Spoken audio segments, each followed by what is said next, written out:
Okay, you've mounted your frames. You're happy where they are. Now we need to put the pick on and the wheels, and I'm going to show you how to do that. You just take your pick, you line it up, and then just roll it, put it all the way in, and you can start with it all the way in just there, and then you take your tool and you tighten it and make sure that it doesn't turn. As long as it doesn't turn, you're good. And before you put the wheels in, you need to make sure that this is undone here. Because if this is tight, it's going to be very hard to put the wheel in, because this pulls it together and keeps everything really, really nice. Then here's the trick. So you've got two sides. You've got the small hole, which the rocker axle goes into, and then the small screw goes on. Then you've got the big hole. So this is what I do. I stand above it, or sit above it, and I line each of them up one by one, so you can eyeball it and you can see exactly where they are. And then you take your rocker axles and you put them in. So I am always using a rear bias. So this is the front three down and the back one up.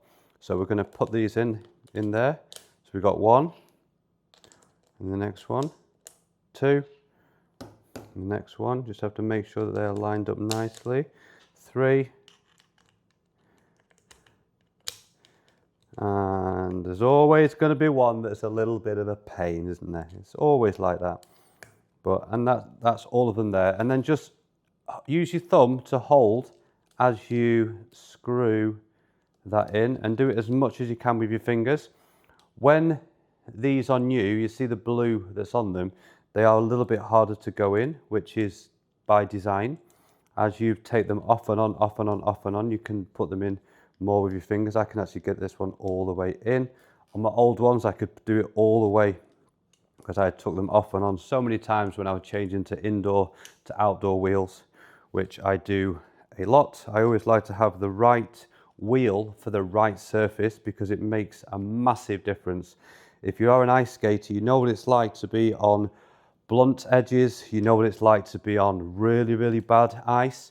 Now imagine what it's like to have the perfect sharpness of the blade and a beautiful, freshly, what was the word there? I couldn't think of it. Freshly zambonied, we're going to call ice, when it's just been, the ice has just been done. I couldn't think of the word then. So, and then you're good. So you do all four up, and it is the same tool for all the rocker axles and this one here. This is the main thing you need to remember, that you'll forget. You'll go to skate and you can hear something and you think it's your wheel. It's going to be this, because I do it many, many times. And that is set up there nicely. So then I've got my small rocker at the front, and I've got my big rocker at the back. Then you're ready to go skate.